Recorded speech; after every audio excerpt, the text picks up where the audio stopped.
Good morning and welcome to the Development Reimagined Talk Series presented by the Innovation in Global Development Ph.D. program within the School for the Future of Innovation in Society at Arizona State University.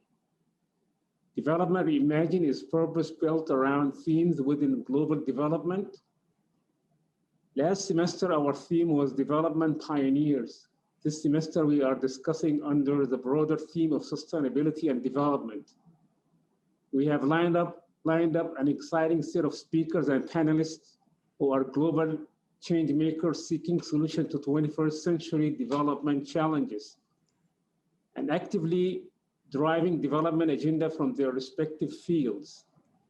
This student-centered talk series within IGD provides critical opportunities for leadership, organization, planning, and implementation of events related to global development. My name is Saeed Abdelkader, and I'm a new student in the IGD program, and I will be moderating today's talk. I'm very pleased to introduce my colleague, Primrose Dizenga, to introduce the speaker of today's program. Rose? Sayed, thank you so much. Good morning, good afternoon, good evening, depending on where you're joining us from. This morning, we want to talk about innovation in green growth. Climate events in the past few days, and indeed the last few years, have shown that the earth or the climate is changing, that we can no longer look at development or at poverty, at hunger, and indeed at growth while ignoring the planet. In that vein, today it is my most singular honor and pleasure to introduce our speaker, a woman and a phenomenal leader who is in the trenches working with folks from at least 13 different countries across Africa, Asia, South America, and to Europe in innovation that brings together growth, partnership, and a healthier earth. Robyn McGuckin is the Director of Partnerships at P4G, which stands for Partnership for Green Growth, which is housed within the World Resource Institute. And Robyn is going to talk to us today about the 5 specific SDGs that they are pursuing in investing in different development models. Robyn, thank you so much and welcome for joining us today. Just before Robyn speaks though, I would like to inform you that you can use the Q&A function to put your questions as Robyn is speaking. And my colleagues, Yasa and Tracy, will collect or curate them and we can put them to Robyn once she's speaking as we go into our Q&A session. Once again, Robyn, thank you and welcome for joining us today. Thank you. It's a pleasure to be here. Let me go ahead and share my screen with you. And today, as Rose mentioned, we'll be talking about P4G, a program to pioneer green partnerships and invest in impact. And essentially not only how we work, but the complexity of that work. I very much encourage you, please do ask lots of questions. I'm going to try to keep the presentation short so we can focus most of our time on the Q&A period. So P4G was started in 2018. Our goal is to pioneer market-based partnerships to build sustainable and resilient economies.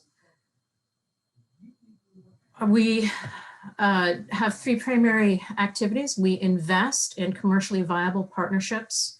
We help those partnerships to deliver on their results. And we bring together broad coalitions of people, leaders from around the world who are working together to help solve these problems. What P4G does, very importantly, is we bridge the gap that exists between development and investment. All too often, development professionals and those on the ground making results happen speak one language, and the major investors who can channel funds into making those projects and those enterprises a reality speak a different language. So what P4G does is we invest at an angel phase in startup and scale-up partnerships, and then we help them to transition to become commercially viable business enterprises for accomplishing the 5 Sustainable Development Goals. The 5 Sustainable Development Goals that we focus on at P4G are amongst the 18 total SDGs. And you can see them here on the left side of the screen. We focus on SDG 2 around food and agriculture, SDG 6, clean water and sanitation, 7, affordable and clean energy, 11, sustainable cities and communities, and 12, responsible consumption and production. Shifting to the middle of the slide, what P4G does is we deliver scalable models for green recovery. Our ambition is to identify enterprises that have the potential to scale to solve on a global level many of these challenges that exist across these 5 SDGs. To do that, we co-create, we work with commercial partners and government and NGOs to advance, to not only design, but also advance these solutions. We have in each of our partner countries a national platform that consists of a government agency or ministry and a key leading industry group. And we match our country priorities and investor priorities to try to have the greatest impact towards success and results on the ground as possible. Moving to the far right hand of the screen, you can see some of the successes we've realized since we started in 2018. P4G has leveraged an additional 292 million in direct investment, commercially termed investment into our projects. P4G's funding has amounted to about 17 million. So you can see that's quite a large leverage ratio of additional funds coming in.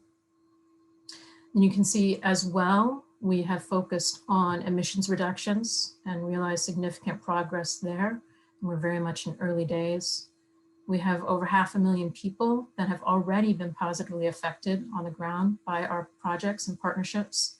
And we have held a number of convenings around these topics, building global coalitions, and very importantly, sharing what these enterprises have learned and how to implement successful business models on the ground to address these challenges. So I have here a few examples of our work in some of these sectors. You can see in renewable energy, we have specifically increased investment commitments, and that means commercially termed investment, so not donor funds, not grants, but commercially termed investment in small and medium solar enterprises. And we have very importantly executed a first deal to establish a creditworthy renewable energy buyer and seller on the South African power pool. In the zero emissions transport sector, which is our SDG 11 or cities focus, we have made significant progress in mobilizing investment in zero emissions transport, primarily in buses, but also in 2- and 3-wheelers, to advance these models to accelerate the transition to decarbonize transportation from fossil fuels to renewable energy. And included in that is also a green hydrogen transition with hydrogen that is produced from renewable energy rather than fossil fuels. In circular economy, which is our SDG 12 focus, we have very importantly reached financial close on investment in a sustainable special economic zone in Nigeria. And we have another one underway for financial close in Kenya. These are special economic zones that focus on the SDGs. So these businesses within the special industrial zone buy and sell each other's byproducts and together work to lower their overall environmental impact while increasing the number of jobs they can offer and the overall economic benefit to the country and the communities surrounding them. In SDG 12 and SDG 2 around food and agriculture, we have a major focus on food loss and waste, where there is over 30% of the global food that is produced goes to waste. And we are looking to monetize the value of that wasted food and promote income generation among farmers, particularly smallholder farmers that often struggle with the financial viability of their models. And in water and sanitation, we have a particular focus on increasing lending into small and medium enterprises that provide water and sanitation services in areas that are underserved or unserved, and to look for those business and financial models that can make those enterprises successful and sustainable. So I'm going to turn now to talking about the complexity of multi-stakeholder partnerships, because this is the crux, the core of what P4G does, is we try to bring together the right partners to create solutions in challenging environments. And just to be clear, when it comes to starting and creating and launching a successful enterprise anywhere in the world, it is challenging. And anywhere in the world, a successful business, a successful NGO, a successful enterprise needs many stakeholders, many partners in order to be successful. What you see here in this diagram is the way P4G structures our public-private partnerships, where we have within this orange circle a government entity, a private sector entity, and a non-governmental entity. Each one of these entities plays a specific role in making the core business model, the core enterprise, the core service offering or technology a success in the specific environment of the country and region that they are working. And furthermore, once that is successful, looks to scale that impact, both within that model, both within the country, within the region, and then ideally being able to leap from one region to the other with key successful technologies and models. This gets very complex at a national level, where we find that the government entity that we are working with is not the only government entity we need to work with.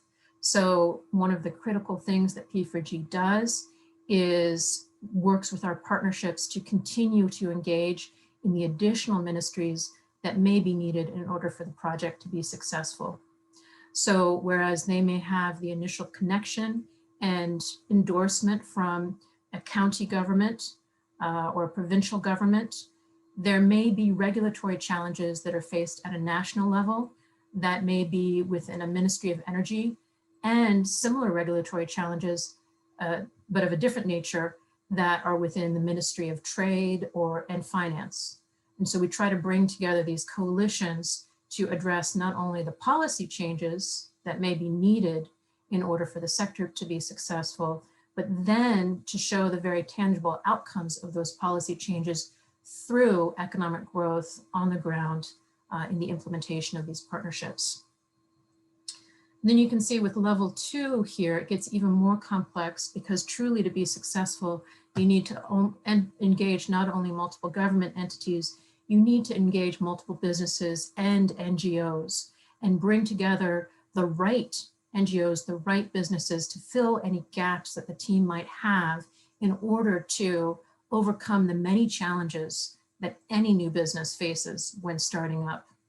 And particularly when a new business is starting a new innovative solution, they will face more of these challenges. So we bring together these stakeholders to address those challenges, to make these businesses more resilient and ultimately more successful, while very importantly delivering that environmental and economic benefit on the ground.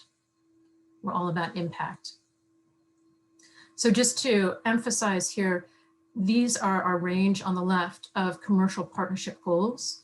We are at the highest level looking for a formal commercial launch of enterprises that have impact, environmental and social impact. We are looking to leverage investment. That is what typically leads to the commercial launch. We're looking for deal flow and pipeline to realize that scale and volume. We're looking for the enabling legislation and policies that can enable that sector to grow. Often, and very importantly, is the corporate and political commitments. Major corporations can stand behind new business models, shifting business models, and make them successful. And in order to spread that knowledge, to scale that knowledge, and to replicate those solutions, we focus on knowledge products. And you can see across our network, each one of our stakeholders is involved in different ways in each one of these types of goals. This is an example of the partners that we have pulled together for our zero emissions portfolio. This is our e-mobility approach. And you can see here, this is focused on Latin America, but we are looking to replicate in other P4G countries and regions. And you can see here just the range of partners just through these different logos here. And it really takes a lot of work bringing together and having dialogues with each one of these partners to understand how their strengths and their interests align in order to overcome the economic, regulatory, and financial constraints that exist to new innovative business models taking hold and creating impact on the ground. I thought I'd just extend that to talk a little bit about our P4G team, which is from all around the world. You can see our director, Ian DeCruz here, and many other of our team members who are not only diverse themselves, but also located around the world so that we can be successful with these models on the ground. And then P4G itself, you can see on the left here, we ourselves have a governance structure with a board of our funding countries and our partner countries. So we have certain countries that provide funding, like the Danes and the Dutch, and then certain countries in which we are implementing our projects, such as Vietnam, Indonesia, Bangladesh, Kenya, Ethiopia, South Africa, Colombia, Mexico are some of those countries. And again, it is bringing together these big coalitions and these major figures on the global stage that we hope will enable the scale and replication of the successful enterprises that we identify. Each year we hold multiple events. Our upcoming event this year is the P4G Seoul Summit, which will be happening remotely, of course, given current circumstances. And we use these events to bring together these coalitions with these partners from business, from government, from NGOs, to brainstorm and work together on how to make enterprises successful that can generate this type of impact towards those 5 SDGs on the ground in our partner countries. And at these events, we have heads of state attend and make major announcements and commitments around what their countries are doing to advance towards the global green goals and also the Paris climate agreements. So with that, I'll wrap it up and invite you to join the P4G family. Please follow us online on any of the social media platforms.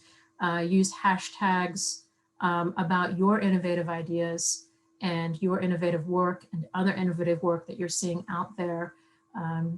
And with that, I will turn it over now, and I really look forward to your questions and opportunities to answer them and explore ideas together. Thank you very much. Thank you, Robyn, very much for this important and timely topic. I will just kind of open the floor for the question, but if I may ask you the question regarding the regional disparities in developing countries. So how do you divide, how do you narrow that gap between, let's say, cities and rural areas? Would that green technology will transform rural areas or create rural jobs? Is your organization have anything in mind, like project or any vision regarding that issue? Absolutely. Yes. So we work on issues both at the urban level and at the rural level. We have a number of partnerships more focused at the rural level focused on communities that do not have equitable access, that are unserved or underserved. And for example, one of our partnerships called Energize Africa focuses on crowdfunding to provide loans for working capital to solar energy companies across Africa. And these are for African-owned solar energy companies, which we see as some of the sort of underserved by the investment community.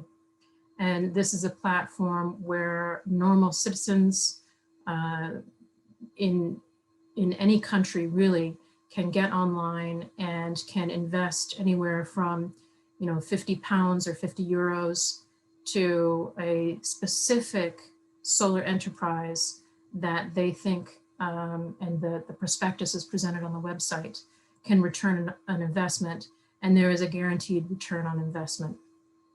That guaranteed return on investment is through the work of donor agencies, which provide a guarantee, essentially in case there are losses, so that the retail investors like you and me know that we will at least get our €50 or $50 back. But all of that aggregated together can go into those African businesses on the ground trying to serve communities that don't have access to the grid by providing them with different solar energy technologies, whether it's a light, you know, something as simple as solar lights. What we're really much more interested though is in productive use technologies. So technologies that can be powered by solar that can be used for small businesses or small enterprises in order to generate income. So we have a number of projects, and I'd encourage each of you to go to our website and you'll be able to see our full range of projects. We also have projects in agriculture that are focused on smallholder farmers, where we are looking at aggregating smallholder farmers within certain regions to produce organic, high commodity goods for export to European markets, with major importers committing to source from these areas through a verified sourcing agreement, where the smallholder farmers receive technical assistance and receive sort of a methodology for verification that they're following these protocols. And then as such, they're able to sell through that value chain to the European buyers and receive a higher price for their products. And also through this process, we're seeing reductions in food loss and food waste, really from the farm, at the farm level, all the way through the supply chain. So those are two examples of rural projects. And in urban areas in major cities, we have work ongoing in a number of Latin American cities to increase and expand the electric bus fleet. Right now, Bogota, Colombia, is the second largest city in the world for electric bus procurements after, I'm forgetting the name of the city in China that is the #1 right now. So we're really seeing that these cities, these communities can be leaders and really can leapfrog many of the conventional models that we've seen in the global north, with new models that can be deployed more rapidly and at a profit and sustainability, and with sustainability in the global south. Thank you, Robyn. I think Tracy, you have a question, Tracy? Yes, first of all, thank you so much, Robyn. We're thrilled to have you here and getting a lot of questions in our Q&A. And reminder to folks, if you have a question, please drop it into the Q&A. And I wanted to ask first about, when you talk about those investments that you make initially on the angel investments, what advice would you give to entrepreneurs that have some kind of idea that they want to advance? And you know, what would be the best advice of what you're looking for from an investment standpoint, and what they could be doing now? You talked about how it can get very complex when you look at all the different partners and stakeholders that are involved. So what advice would you have for those innovators? Yes, absolutely. Thank you, Tracy. Great question. It's tough. The projects, the partnerships that we've seen be the most successful have entrepreneurs at the core of them that are extremely resilient, because being an entrepreneur is tough. It is tough work. It is hard work. And entrepreneurs have to be willing to face a lot of adversity, because there will be a lot of organizations that say no, potentially, before they find an organization that says yes. So my advice would be to find and secure mentors who you have seen out there in the field who have been successful in a related or similar field, or even if it's not related, but you think there's lessons learned that could apply to your idea, to your enterprise. And then focus very hard on developing an actual business case, meaning what would be the sources of revenue that your business would be producing, how much investment or capital do you need in order to start up, and by when, looking at a timeline over years, do you expect that you would generate your first profits, and then over time, how those profits would grow. And even if there is a lot of uncertainties in that first model, as long as you're clear about those uncertainties, and very importantly, clear with yourself about those uncertainties, and you have done risk planning on how you can address those uncertainties if and when inevitably you have to face them, then you can develop a plan for how to overcome them, what kind of partners you might need in order to overcome them, and then put that together in essentially a business plan or package. And then what you have to do is go out and start talking to as many people as possible about that business plan. Get as much feedback as you can from as many mentors as you can about that plan, until you feel like it's been almost like a piece of welded metal. It's been beaten into finally this shape, this creation that is ready for review by a serious funder like P4G or other entities like P4G. You can do a lot of work online to find guides for how to create a business plan. And you can do a lot of work online to find places to apply. But I would urge you not to just apply with your basic idea, but wait until you've had a chance to develop your business plan and then had some mentors around you, some stakeholders, some mentors, some people who've succeeded, to look at it, to provide feedback to you before you then start taking it out to donors.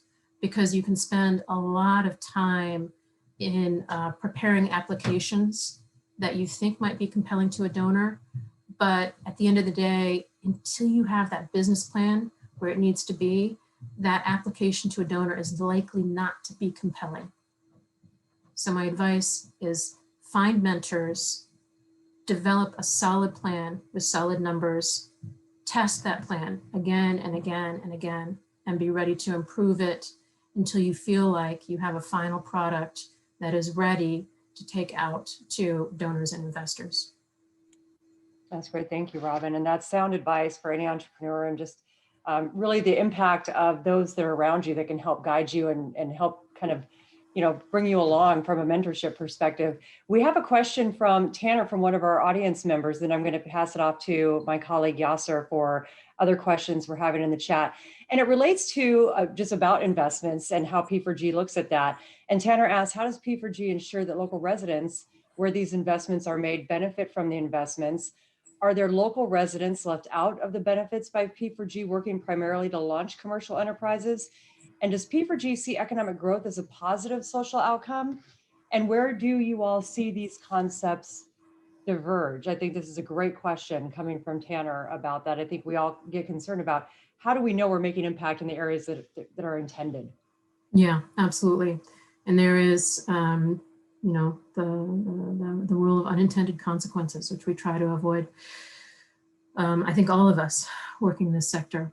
So what we do with P4G is we have a defined monitoring and evaluation process and plan that we work through with our partners.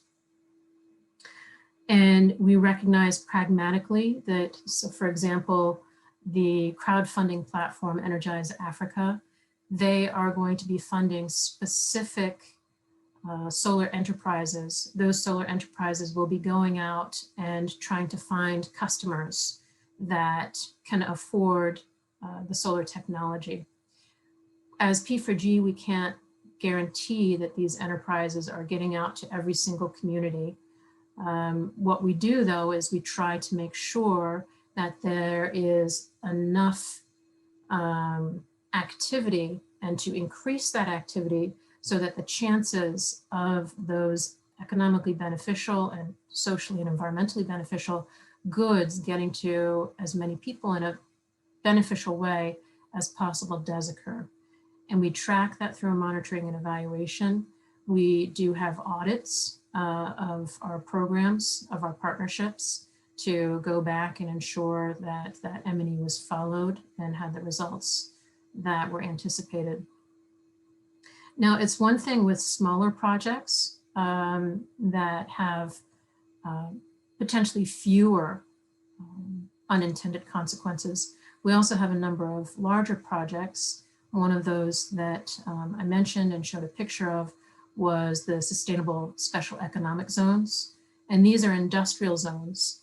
And industrial zones are well known for having a lot of unintended consequences. So the way we're trying to overcome that is that these zones are specifically designed to embrace the full suite of SDGs. So while P4G focuses on the 5 SDGs mentioned in ag, water, energy, cities, and circularity, our special economic zones are designed to also focus on all the SDGs around social equity, environmental equity, healthcare, living wages, all of these that ensure that the individuals employed in this industrial zone will be employed in a fair and equitable manner, that they will have full environmental health and safety standards and protocols followed, and that therefore we're minimizing that potential for unintended consequences. Similarly to the Energize Africa type of concept, we do have a solid monitoring and evaluation plan in place with them, and we monitor those results. We look at the assumptions that are built into them, we monitor the results, and then at the conclusion of large partnerships like that, we do conduct an audit. So to every degree possible, using the best standards available to us at this point in time, we're doing our utmost to ensure that the benefit is a positive one.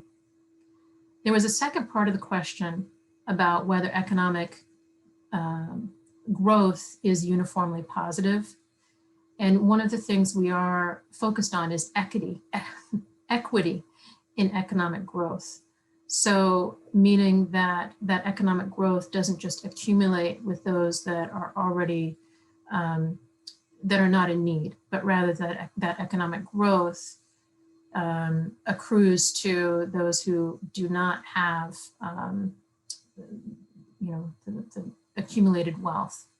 And so if you look across the full portfolio of P4G partnerships, you will see that we have a number that are very much focused on those end users, those members in the community that we hope will specifically realize the economic growth, and that we will see that economic growth and job growth happening with those who do not currently have jobs, that are not currently, that are living below the poverty level, or I should say not currently above the poverty level. Excellent. Thank you so much, Robyn. We have a lot more questions, and I'm going to hand it over to Yasser. I think we have one of our other PhD classmates that might have a hand raised. Yasser, I'll let you take it. Yeah, sure. And thank you again for elaboration, Robyn. We get very interesting questions. We are getting them in order. There is one that is related to the type of protocols to join P4G as a country. For example, if I want Saudi government to join P4G, where do I start? Yes. Well, having a member country join P4G is essentially a diplomatic process. At this point, we have, as you saw earlier, our board members who are ministers from the different countries who are members. And when a new country is considered, typically there is a diplomatic dialogue that happens through the embassies involved. So, you know, with the Saudi example, there would start with a dialogue with potentially the Danish and Dutch embassies, and then expand from there. And then ultimately, if that proposition of being a P4G member proved interesting to that country based on that diplomatic dialogue, then a resolution would come to our board. And you saw a snapshot of our board in the slides for final resolution and acceptance. Thank you, Robyn. We got a question from Virendra in regards to clean water and targeting underserved communities. Has there been any project that used rainwater harvesting being a feasible option for water supply? Rainwater harvesting. We have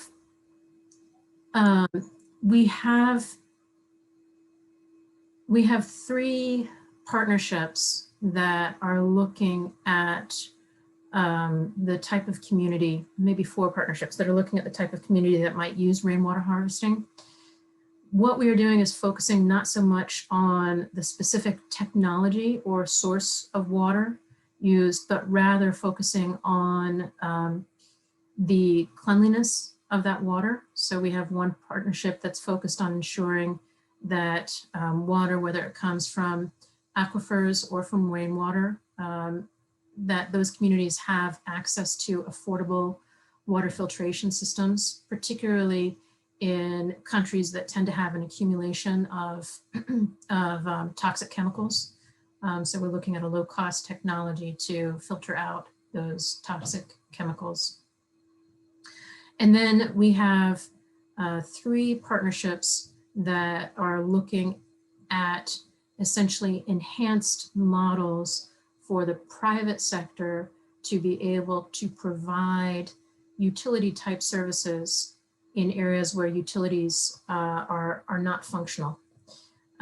So one example of that is for remote rural communities that typically might have a cooperative running their water system, whether that is a borehole pump based system or a rainwater collection system.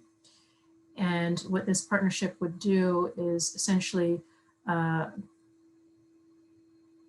they are creating and sourcing business models for operations and maintenance providers within a certain geographic distance to be able to use smart tech to sense when these systems need maintenance, and then to be able to provide that maintenance at an affordable price, because that is one of the #1 problems with remote rural systems, is that they break down and there's not the parts or supplies or expertise needed to repair them. And then we have another partnership that is looking at how to crowd in finance for these small to medium enterprises that can provide these services to communities in need. And essentially what this partnership is doing is looking to work with local banks. So if you took perhaps Ethiopia as an example, to work with some of the banks that are in Ethiopia that provide lending products to households, but don't yet have any product for lending for household water or household sanitation products. And similarly, may not have any lending products for small businesses that are looking to start up to sell to households water or sanitation supplies or services. And then this partnership would work alongside those banks to understand what it would take to launch a lending program in that sector, and then to work with them to structure that lending program so that it's actually affordable, because we want and understand that for the water sector, it's not a high profit margin. It's not like your export import type of goods, where you can realize a 20% return on investment. No, these will have low returns on investment. So they work with the banks to structure that and provide the guarantees so that low rate of investment is still worthwhile for the bank because it accumulates over time. And very importantly, it provides an additional service to their customers so that they can grow their customer base. And then as their customer base grows, so grows the bank. So those are a few examples of partnerships that may involve rainwater harvesting in one way or another. Robyn, we're going to turn now to our colleague in the IGD program, Salah. We're going to allow him to unmute. Salah? Hi, I hope you can hear me. Yes. Well, thank you so much for all your work. This is absolutely fantastic. I think my question is that you're dealing with a lot of communities and types of businesses that have traditionally had other types of values that we may not have in the global north at this moment anymore, such as investing for intergenerational wealth. What I'm particularly concerned about is at the sourcing level of money, is there a different type of communication with the investors? So we know that the outcome should be certain positive outcomes in the SDGs, but at the same time, is that translated as well? Because there seems to be a missing point there where you say, well, hey, investor, you are guaranteed your money and you're guaranteed an additional income. And then that's it. That's the end of it. Or am I wrong to see it that way? Is there more to that aside from certain outcomes? Are there more indexes that we use? For example, some of the other social outcomes, happiness, intergenerational wealth, and all this. Because it seems that you're in a very important position to be able to create such a change. Absolutely, yeah, no, that's a very important subject. And the reality is, I mean, to sort of strip it down to the basics, there are enterprises, companies that start up with the goal of generating a lot of profit and being very attractive for someone ultimately to acquire them. And then the original owners exit with a lot of money in the bank. Then there's another model that is sort of a lifestyle or family-owned business about intergenerational wealth, where the goal is to start up a business that is not going to be earning astronomical profits and therefore want to be acquired by a private equity firm, but rather a company that is providing a solid service, some sort of unmet need to the community in which they reside, and they will make enough money to be financially sustainable. They may not be astronomically wealthy, but they will make enough money to keep the business going and to, if subsequent generations decide they want to, for the next generation to pick up and continue that business. There is a different model for those different types of businesses. And it's important to keep that in mind. And in P4G, we do keep that in mind. And we take a different approach with those different kinds of models. We clearly identify when we're working with an entrepreneur that is interested in a venture capital, huge return on investment, that first model, where ultimately they want to be able to sell their venture, exit, bank their money, and they may want to go do it again in some other sector, which is all well and good for that kind of individual and that kind of company, as long as from our perspective, there's a positive impact on the ground. Similarly, in that second model, if there is more of this family enterprise or lifestyle enterprise where they are serving an unmet need and having a positive benefit in the community, and we need that from both types of models, but they're not looking to generate huge profits. They're not looking to sell. We work with them, and that's more with, a bank style approach with, loans over time to help them have the right kind of business model and plan to enable that nice, sustainable, steady rate of implementation and growth that can sustain intergenerational wealth. There's two different kinds of models. Both are important. That's a very simplistic answer, but we look at both. We look at the nuances, and we do our utmost to do right by both kinds of models. So we're going to turn now to Martha, who has a question about the role of technology, which I think is a great question to ask, especially when we talk in terms of development and solutions to pressing problems. She asked, what have been the technological requirements or barriers to develop these projects? And are tech improvements also financed by the projects? Yeah, so that's a really good question. We do not fund at the R&D stage. So we are not funding new technologies, and we're not funding technological advancements.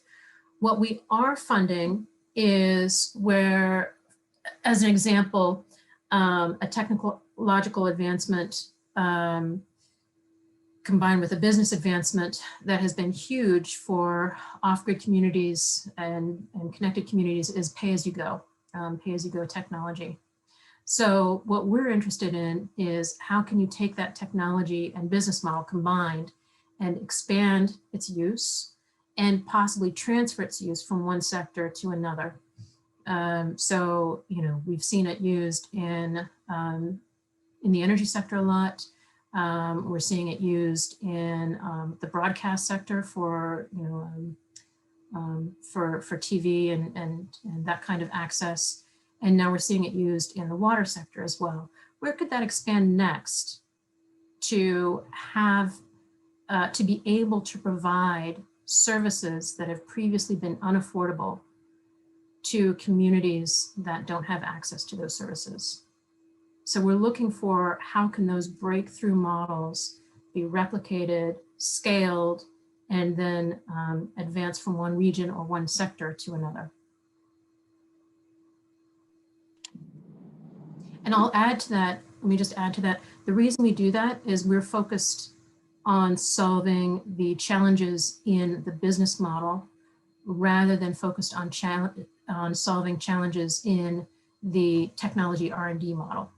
So we're very much focused on that business model. That makes sense. Yes, sir. All right. Well, we have Aurel. She is asking about the food waste and examples of initiatives from P4G. You mentioned during your presentation about monetizing this. Could you elaborate on the process, please? Yeah, absolutely. So I'll give two examples. The monetizing food waste example is similar to, it's borrowing from a model from the energy sector, where in the energy sector, when it comes to major industrial users of electricity, there's a lot of wasted electricity. And so a number of years ago, somebody came up with the idea that if they as a consultant could come in and help that industry reduce their energy consumption, then they would split the savings. And that industry would keep half of their energy bill savings, and they would pay the consultant half of what was saved. And this has proved to be a very successful model.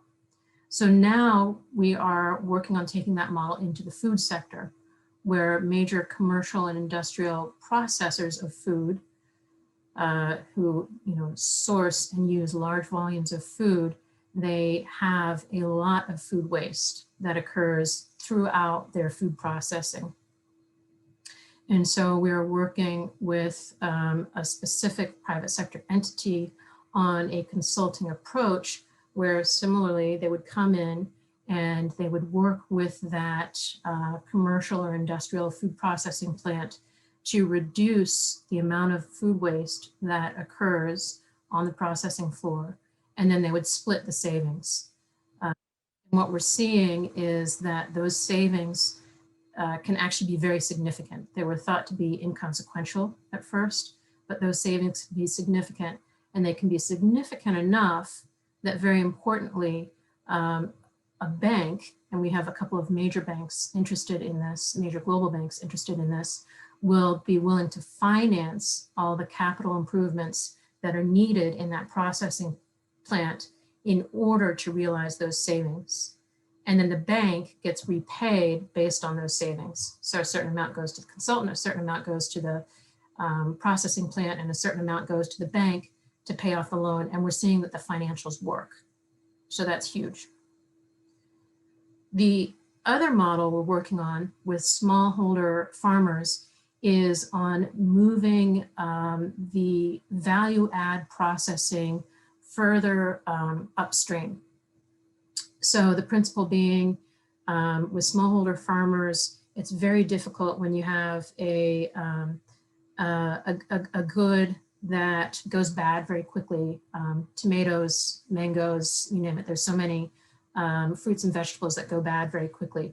But if you can move the processing plant closer to them, so move them upstream, then it's a shorter distance from the farm gate to that processing, to that value add processing, and you reduce the amount of food loss.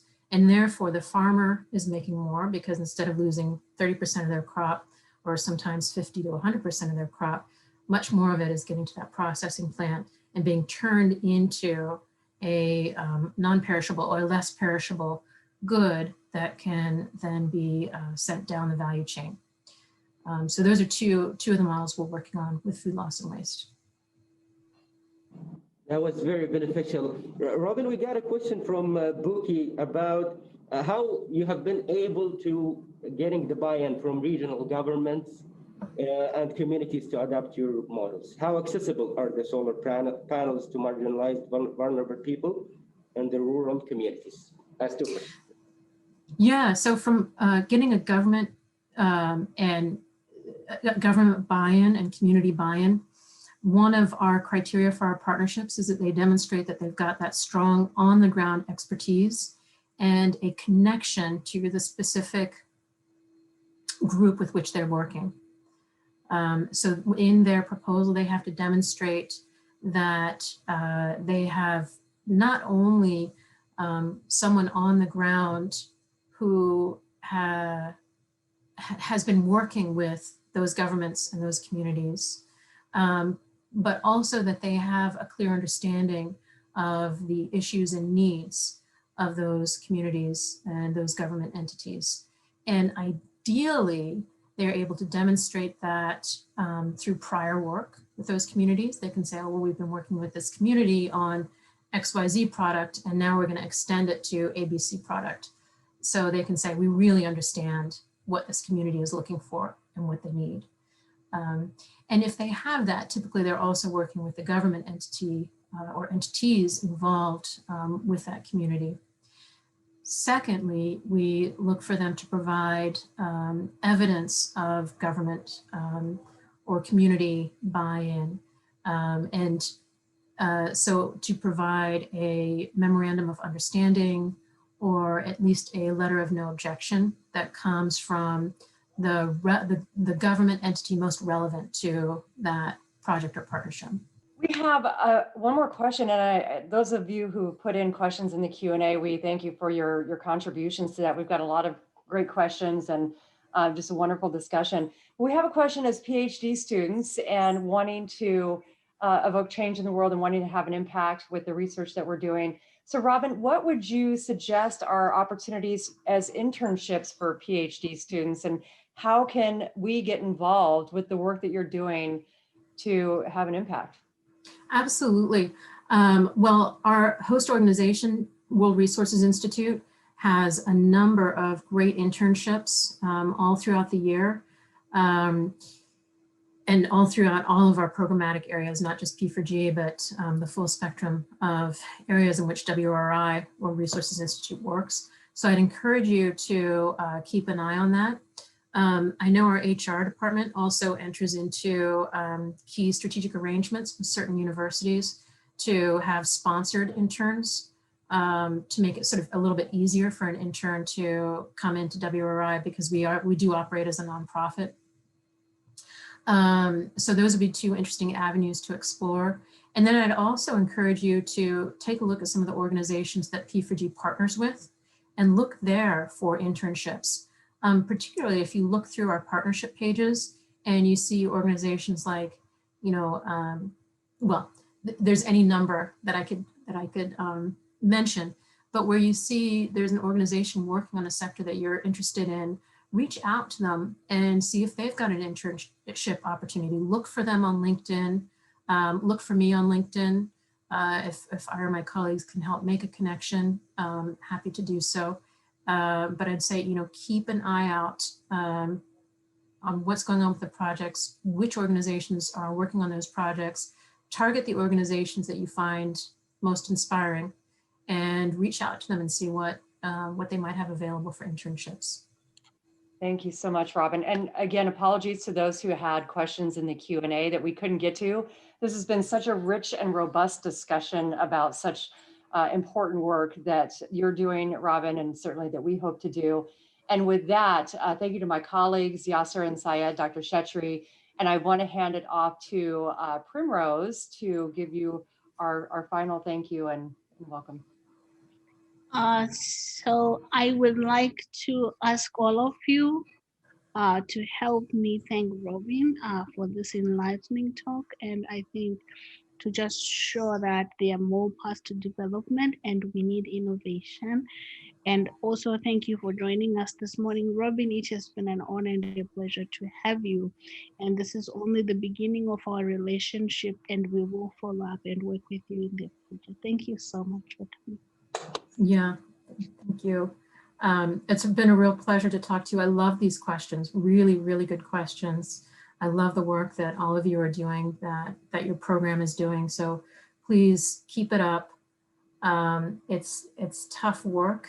It can be discouraging work at times, but the rewards are out there. So stick with it, keep it going, and believe in yourselves and get it done. Organizations like P4G are here for you for that reason. So go forth and conquer. And thank you so much for the opportunity to talk with you all today.